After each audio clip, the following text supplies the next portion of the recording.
Have you ever walked into your grandma's house, taken a deep breath, and thought to yourself, yes.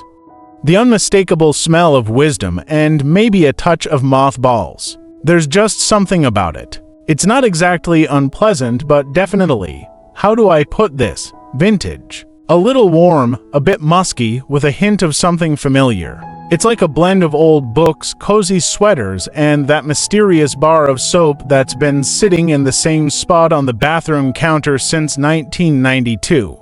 For years, I just assumed that this odd scent came from the furniture, maybe the cat, or, well, just the classic old person smell. It's one of those things we all kind of accept without asking too many questions. But hold on. Turns out, there's a scientific explanation behind this smell. That peculiar odor. It actually has a name. It's called nonanal. And no, it doesn't sound like something you'd find in a chemistry lab. It sounds more like the name of a medieval wizard, doesn't it? But I promise you, it's real. Now, here's the twist: nonanal only starts showing up after we reach a certain age. It's almost like a little bonus gift from nature, right when we're already dealing with creaky knees, our favorite glasses mysteriously vanishing only to turn up perched on our heads, and, let's face it, a few other little quirks that come with getting older. Not exactly fair, is it? But wait, this isn't about making fun of aging. Not at all. In fact, when I learned about the science behind this smell, I realized something surprising. It's not just a smell. It's a signal. A message from the body saying, hey, maybe we need to tweak a few things here. A little lifestyle adjustment, more water, better food choices, you get the idea. And no, floral air fresheners won't solve this one. So stick around, because in today's video, we're diving into the real reason behind this unique odor. We'll explore why it appears even when you're showering regularly, wearing clean clothes, and let's be honest, spraying enough cologne to stun a herd of horses. Plus, I'll show you some simple, natural ways to manage it. Ready to learn? Let's dive in. Alright, here comes the real kicker. The mysterious scent we've all been wondering about has a name. Yep, it's not just something your grandma's house magically smells like. It's actually a compound called nonanal. Now, I know what you're thinking. Nonanal sounds like something you'd find in an ancient alchemist's lab, right? A secret potion to make you younger, or maybe an enchanted substance that keeps you from turning into a pumpkin at midnight. But no, nonanal is not quite that exciting. It's actually a very real, very natural compound that starts showing up on our skin as we get older. So, how does nonanal work? Well, it's produced by the breakdown of unsaturated fatty acids on our skin, which naturally happen as we age. These fatty acids start to oxidize, and that's when the nonanal aroma makes its grand entrance. It's like a little gift from nature that comes around after a certain age, kind of like that birthday surprise no one asked for, but hey, there it is. Now, here's the part that might surprise you even more. This scent isn't something that just appears because you didn't shower for a week or forgot to put on deodorant. Nope. It's not about hygiene at all, which leads me to the next point. Let's clear up a common misconception. Nonanal isn't some sneaky side effect of bad hygiene. You know, the stereotype, old people smell, that we've all heard and kind of accepted. The truth is, older adults are often some of the cleanest, most well-groomed people out there. They shower regularly, wear fresh clothes, and sometimes put on a little extra cologne to mask this nonanal aroma. But no matter how many showers you take, no matter how much perfume you drown yourself in, nonanal is still going to make an appearance. Why? Because it's a biological process, not an issue of cleanliness. It's just your body doing its thing as you age. So, next time someone mentions that grandparents smell, you can confidently say, oh, that's just nonanal, the natural byproduct of wisdom and experience. Now, the message here is simple. The scent isn't something to be ashamed of. It's part of the aging process, a sign that your body is just doing what it's supposed to do. It's not about smelling bad, it's about biology. And while there are ways to manage it, the most important thing to remember is that nonanal doesn't define who you are. It's just another part of the journey that we all go through. So embrace it, laugh about it, and remember it's the smell of living life, of experience, and yes, maybe a little bit of mothballs. Now that we've met our funky little friend nonanal, let's talk about the elephant in the room, or should I say, the scent in the living room. Because here's where most people get it all wrong. The smell isn't because seniors aren't bathing.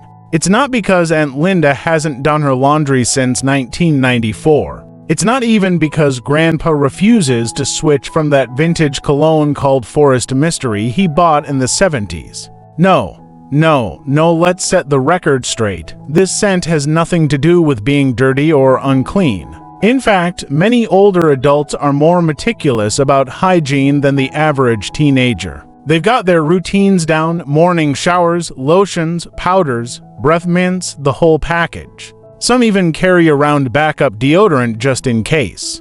So let's stop pointing fingers at hygiene and start pointing at biology. Because when it comes to nonanal, it's not about soap and water, it's about science. You see, the real issue here is skin chemistry. As we age, our bodies go through all sorts of changes, some obvious like wrinkles and gray hair, and some sneaky like lipid oxidation on the skin's surface. That's the exact moment nonanal strolls in, like it owns the place. And once it's there, regular soap isn't really enough to kick it out. Why? Because nonanal is oil-based and stubborn. It clings to the skin like a toddler to a candy bar. Water just rolls off, and even most soaps just wave politely at it before sliding down the drain. But here's where it gets worse. Because of this misunderstanding, many older adults feel embarrassed. They think they've done something wrong, that maybe they're not trying hard enough to stay fresh. And that couldn't be further from the truth. If you or someone you love has ever felt self-conscious about that subtle scent, please don't. You're not failing at hygiene. You're not being careless. You're simply dealing with something that even the fanciest floral body wash can't handle on its own. So here's the bold truth. Nonanal isn't a moral failing, it's a molecule. It doesn't say anything about your character, your cleanliness, or your coolness. It's not a sign you're slacking, it's a sign you're aging, like a fine cheese or a well-loved pair of jeans. And just like with anything that comes with age, there are better ways to manage it when you understand what's really going on. To sum it up, no, you're not imagining things. And no, you're not gross. The scent is real, but so is the science behind it. And once we separate fact from fiction, we can finally ditch the blame and start talking about real, respectful solutions. Coming up next, we'll explore exactly when this scent starts to appear and what you can do naturally to stay fresh without drowning yourself in perfume or scrubbing like a maniac. Because let's be honest, your skin deserves better, and so do you. Alright, buckle up, because now we're going deeper into the mystery. We've talked about the scent, we've debunked the myths, and we've cleared Grandma's good name. But it's time we shine the spotlight on the real culprit behind that signature senior scent. Meet nonanal. Sounds like a sci-fi villain, doesn't it? Like something Captain Kirk would fight on a distant planet. Captain, the ship is under attack by nonanal. But nope, it's not from space. It's right here on Earth, and more specifically, right there on your skin. So, what is nonanal? Well, it's a type of aldehyde, a compound your body naturally produces as it ages. And it doesn't show up when you're young. Nope. This little rascal waits until you're around 40 or 50, then starts appearing more frequently the older you get. Kind of like junk mail or unsolicited advice from your neighbor. Nonanal forms as a result of changes in your skin's fatty acids. Basically, the natural oils on your skin start to oxidize differently as you age.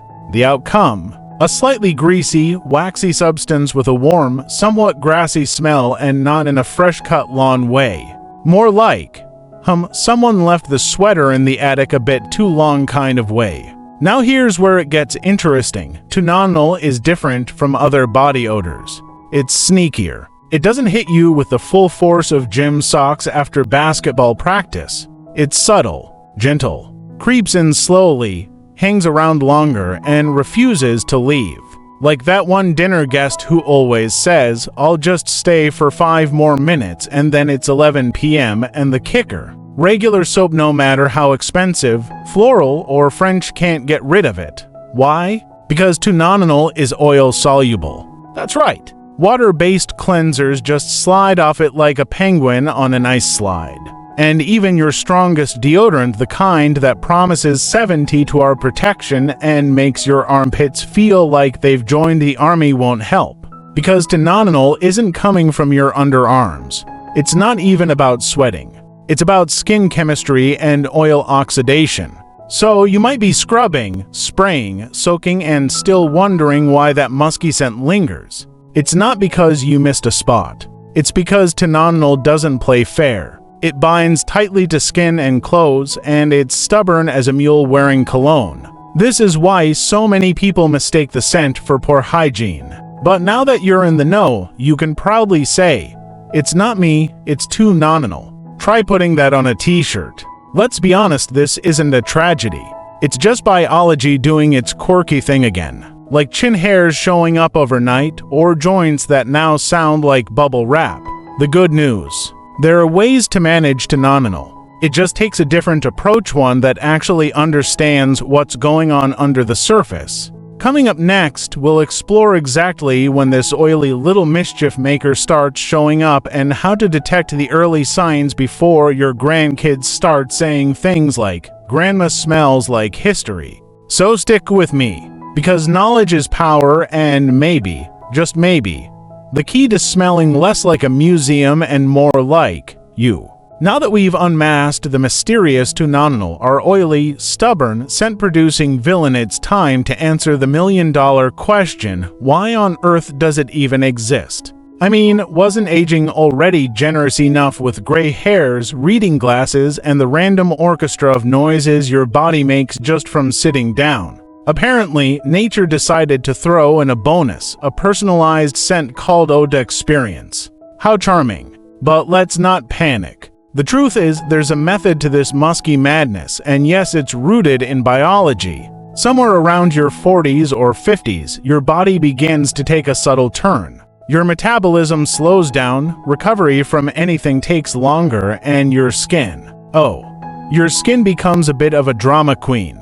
It starts changing the way it produces and processes sebum, fancy word for skin oil. This stuff is helpful when you're younger. It moisturizes, protects, and gives you that youthful glow that Instagram filters now try to recreate. But with age, the composition of sebum alters, and here's where the plot thickens. One particular type of fatty acid in your sebum, omega-7 unsaturated fatty acids, begins to increase. Sounds healthy, right? I mean, it has omega in the name, and those are usually good for you. But this version, unfortunately, is a bit unstable. It oxidizes easily. And when that oxidation happens, like a chemical plot twist, it produces nonanal. It's kind of like Cinderella turning into a pumpkin at midnight, except instead of a fairytale carriage, you now have a faint, grassy, slightly greasy smell that clings to your clothes and doesn't take the hint to leave. But wait, the story doesn't end there. As you age, your body's natural antioxidant defense system, your built-in cleanup crew, starts dialing back its efforts. Your ability to fight off oxidation drops, and your antioxidant levels decline faster than your phone battery on 3% with no charger in sight. That's the perfect storm. Now you're not only producing more of the fatty acids that turn into nonanal, but you're also losing your ability to stop them from transforming in the first place. Result: your skin is basically hosting a microscopic factory pumping out this peculiar odor, and it's not asking your permission. Of course, biology isn't the only culprit. External factors love to join the party. Let's talk about the little life choices that throw gasoline on the nonanal bonfire. Diet plays a big role. Too much sugar, processed food, fried snacks, the usual suspects generate oxidative stress in your body. That's just a fancy way of saying your cells are panicking from internal inflammation. And when your system is stressed, it happily creates more opportunities for those fatty acids to oxidize. In other words, your love for late-night ice cream or salty chips may be signing you up for a more mature scent profile. Then there's stress, yes, even the mental kind. Chronic stress spikes your cortisol levels, and that hormone quietly dismantles your antioxidant defense system. Your body becomes a bit of a war zone where free radicals run wild, attacking your cells like tiny chaos gremlins. And the more chaos, the more oxidation, and the more nonanal appears like an uninvited house guest that eats all your snacks and won't leave the couch. We can't forget hygiene. Now, before you raise an eyebrow, this isn't about being dirty, it's about what's effective. Regular soap and water just don't cut it when it comes to removing nonanal. This compound is fat-soluble, meaning it bonds like glue to your skin and clothes. Even your favorite body wash may only be giving it a polite pat rather than kicking it to the curb. So missing a shower or relying solely on deodorant isn't really helping. Especially when nonanal builds up in places like your back, chest, and behind the ears, the often forgotten zones in a hurry. And if you live in a busy city, pollution joins the gang. Airborne toxins interact with your skin and oils, accelerating oxidation and giving your body even more material to work with. It's like your pores are being coated with invisible grime that fuels the nonanal process. Now let's take a moment to reframe this whole thing. Nonanal isn't just some mean trick your body plays as a prank when you hit retirement age. It's more like a messenger, a subtle biological signal from your skin saying, hey, something's changing.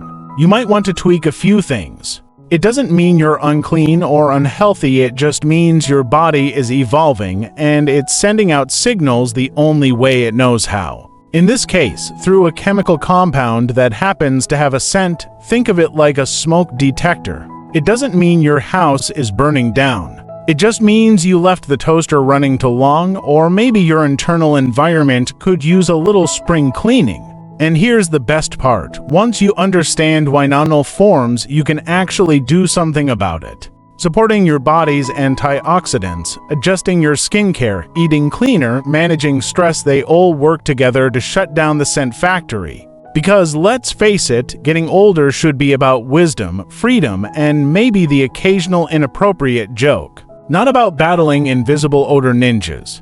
So next time you catch a whiff of something you can't quite explain, don't panic. Just listen. Your body is talking, and with the right response, you can make sure it doesn't start shouting through your shirt. So now that we've unraveled the sneaky science behind nonanal and how it forms like some kind of unwanted aging souvenir, you might be thinking, all right, I get it.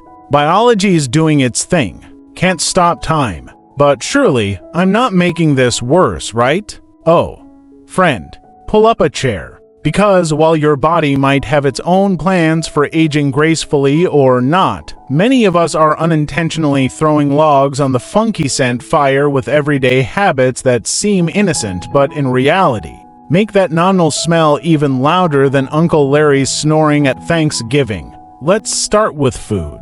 Glorious, comforting, flavor-packed food.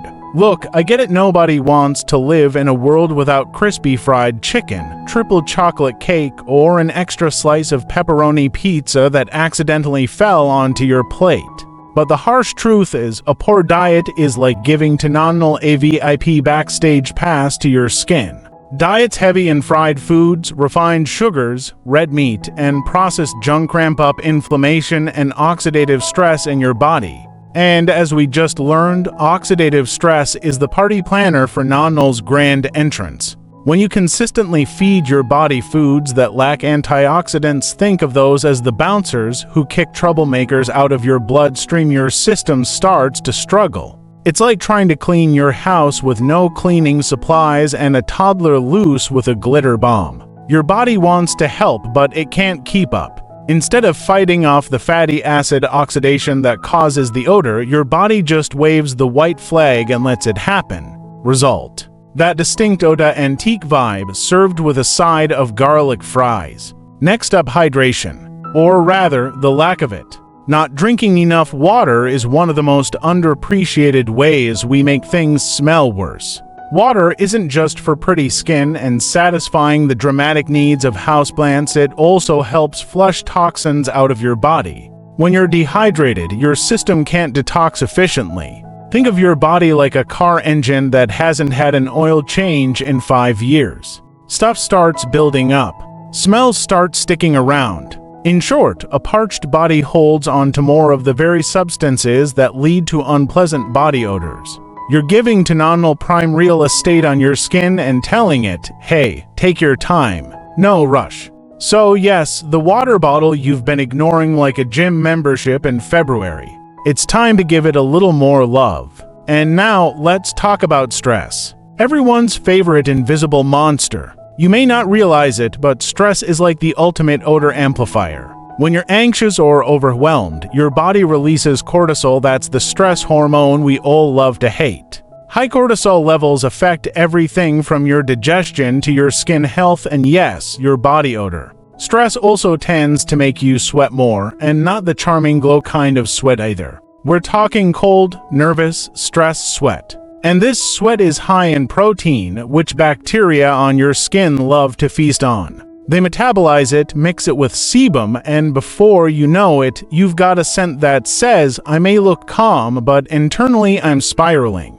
What's more, chronic stress weakens your immune system, slows digestion, messes with your hormones, and reduces your ability to flush out toxins, all of which are like handing nonanal a megaphone and asking it to narrate your life. And finally, let's not forget the sneaky sabotage caused by some of the very things meant to help us, medications. Yes, the pills and potions that keep blood pressure in check, fight inflammation, or boost mood can have smelly side effects. Some medications affect your liver's ability to detox properly. Others dry out your skin or change how your body breaks down certain compounds. For instance, diuretics, those water pills used for high blood pressure or fluid retention, can lead to dehydration if you're not careful. We've already covered what dehydration does. Then there are certain antidepressants, cholesterol-lowering drugs, or even antibiotics that may alter your body's natural microbiome. That's the fancy name for the invisible army of helpful bacteria living on your skin, in your gut, and even in your armpits. When that army is disturbed, things can get fragrant. Of course, none of this is to say quit your meds and eat nothing but celery sticks. That would be ridiculous and boring. But it does mean being more aware. The more we understand how our daily habits either help or hurt our internal balance, the more control we gain over this whole aging and odor situation. So, to recap in the spirit of friendly honesty, yes, too nonanal may be the biochemical spark, but your lifestyle, that's the gasoline. Eating poorly, skimping on water, stressing constantly, and not understanding how your medications affect you, that's the recipe for turning a faint grandparent hug aroma into a full-blown what died in this sweater experience. But here's the good news. Awareness is power. Every small change, from adding antioxidant-rich foods, sipping water like it's a full-time job, taking deep breaths when things get stressful, to asking your doctor how meds might be affecting your scent, gets you one step closer to smelling like your best self. Because aging might be inevitable, but smelling like a forgotten attic, totally optional. By now, you might be looking at your reflection and thinking, okay, so I've basically been living in a way that invites to nonanal to throw a daily dance party on my skin. Great. But don't panic. Just because you've unknowingly rolled out the red carpet for this smelly intruder doesn't mean you can't revoke its VIP access. See, here's the beautiful part. While we can't stop the natural aging process unless you've got access to a time machine or a secret vampire serum you haven't told me about, we can absolutely make life harder for nonanal, like awkwardly show up at its ex's party harder. Let's start with the foundation of all things health: food. Not just any food, antioxidant-rich food. Think of antioxidants as your personal odor-fighting superheroes. They roam around your body, neutralizing free radicals and oxidative stress like it's their day job. Foods like blueberries, spinach, kale, avocados, sweet potatoes, green tea, and even dark chocolate, yes, dark chocolate, can seriously help reduce the conditions that allow nonanal to flourish. The more colorful your plate, the more powerful your internal defense system becomes. So, the next time you're reaching for that bag of chips, maybe pivot to a handful of berries and say to yourself, "This is for my nose." Dignity? Now, let's talk soap.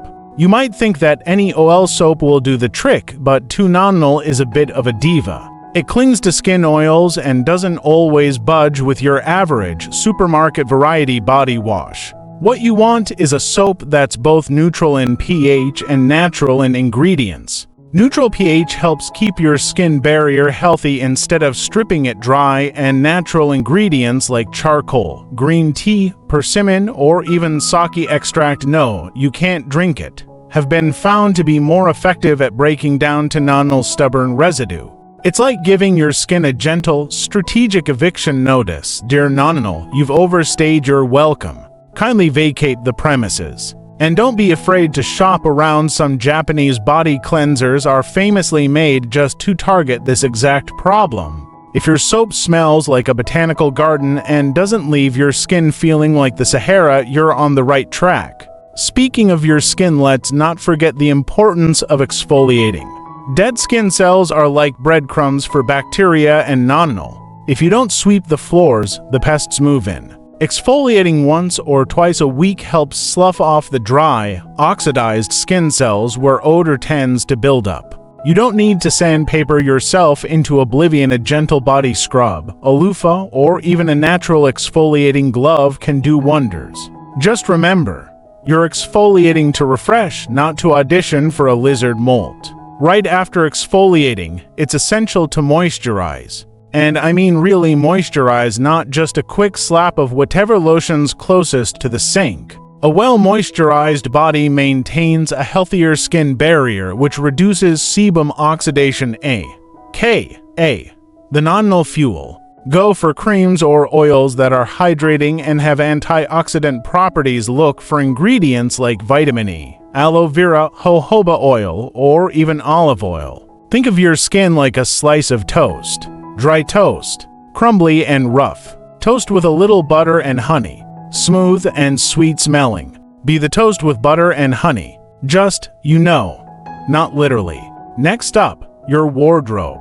Yes, even your clothing plays a role in managing body odor. Synthetics, especially tight-fitting ones, can trap sweat and heat, creating a lovely little greenhouse for odor-causing bacteria. Instead, opt for natural fabrics like cotton, linen, bamboo, or moisture-wicking wool blends. They're breathable, kinder to your skin, and far less likely to become permanent odor sponges. You want your shirt to say summer breeze, not gym locker in July. Now, I know what you're thinking, so I have to eat better, scrub smarter, moisturize, and rethink my closet. What's next? Yoga with goats. Actually, not a bad idea. But let's stick to light physical activity for now. A bit of daily movement goes a long way.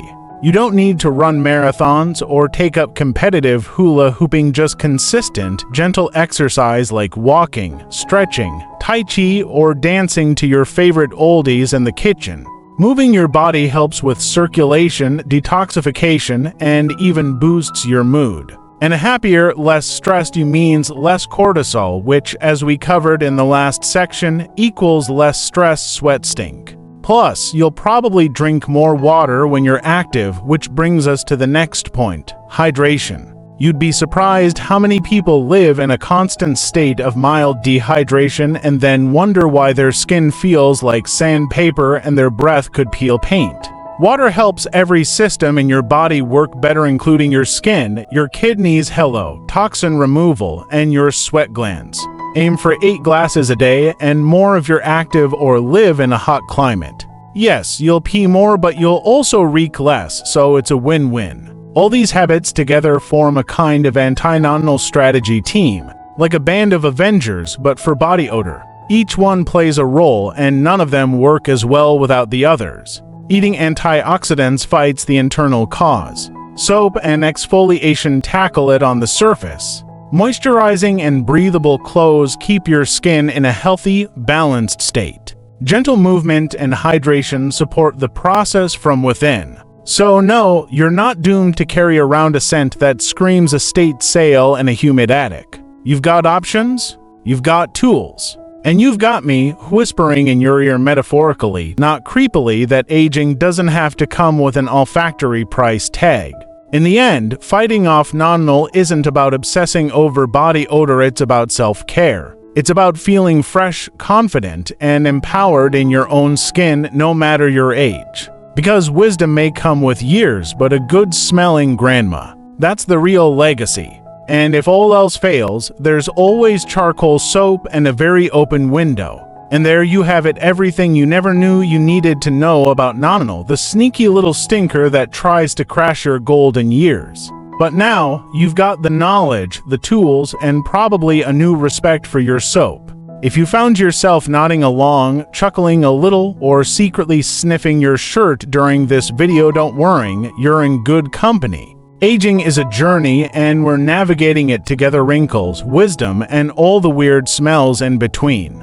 So, if you enjoyed this video and want more smart, funny, and slightly to honest health tips for life after 60, hit that subscribe button right now. Go ahead, I'll wait. And don't forget to tap the bell icon, so you don't miss the next episode. Who knows what we'll uncover next? Spoiler alert, it might be hiding in your fridge, your slippers, or your medicine cabinet. Thanks for watching, take care of yourself and your nose, and I'll see you in the next video.